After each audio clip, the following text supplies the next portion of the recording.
how you can use System 1 and PKB together to manage your recalls. I'm going to use asthma recalls as a demonstration.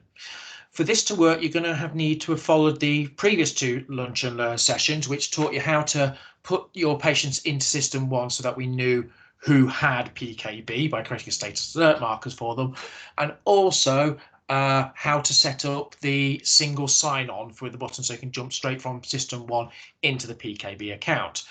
If you've done both of those, this then works. So what I've done, I have created some reports. I'm currently in the System 1 screen and I'm looking at the clinical reports, which I got to through, of course, reports and clinical reporting, and that brought me here. I've already made the report, so I'm just going to show you what they do.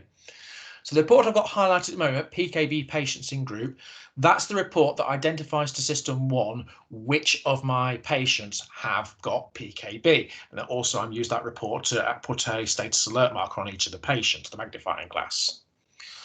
What I've also done is I've made a recall report to tell me when asthma recalls are due, and that's down here. I'm going to open that up so you can see how that's been set up. Practice Manager should be fairly on au fait with this anyway, but if I just open that up, so if I go to amend, it should open up in a second. Here it is. I'll just go back to recalls. So I set this up. I called it asthma recall review do and saved it in the right place. And what I reported on was I'm looking in the clinical section under recalls.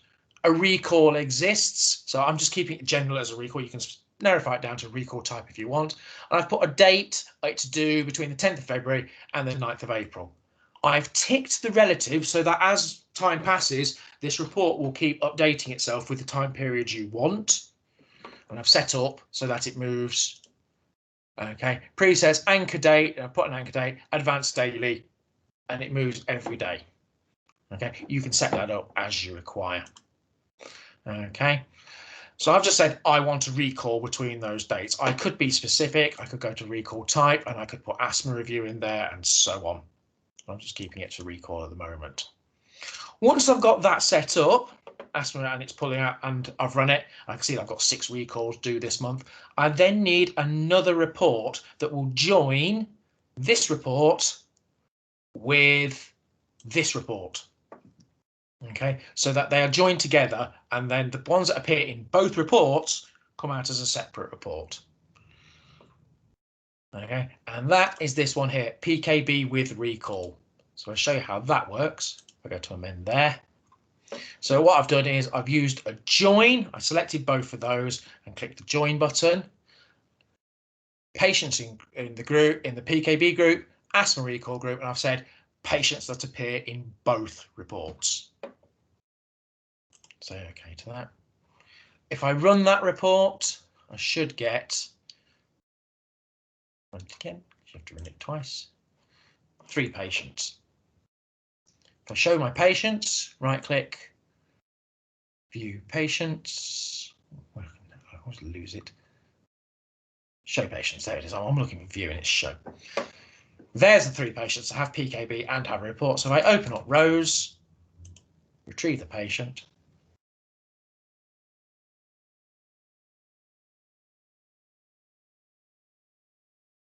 Yes, we know she doesn't really exist. Recalls, there it is. Her asthma review is pending. Should have happened on the 11th of March. Well, I want to send her the asthma template that we've got in PKB. I want to send it to her so she can fill that in before she even comes near us. And then when we see that, we can make that decision then. Do we actually need her to come in, or can we just sign her off and get our quaff done without actually having to make an appointment? So to do that, I'm going to go to her PKB account. As I said, last week we set up the button that does that. I've got it here.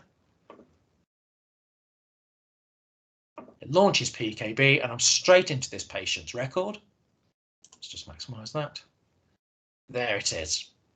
And all I need to do is send her the record that needs to be done. I go to events and messages and I start a consultation. Which one do I want to send her? I want to send her the asthma questionnaire. Start. And that's done. That's been sent to Rose. Rose has had an email telling her that we've sent her something. She'll log into PKB and fill that in. And when she does, that will send back to us. We'll get an email knowing that we've done it. And then we can hand that over to our ASPA specialist. That's what it does. That's the demonstration. What I'm going to do is also there will be a document included which goes in detail exactly how I set those reports up, so you can see how that works. And then you can all have a go and see if that makes your life a little bit easier. Thank you very much for listening. Bye.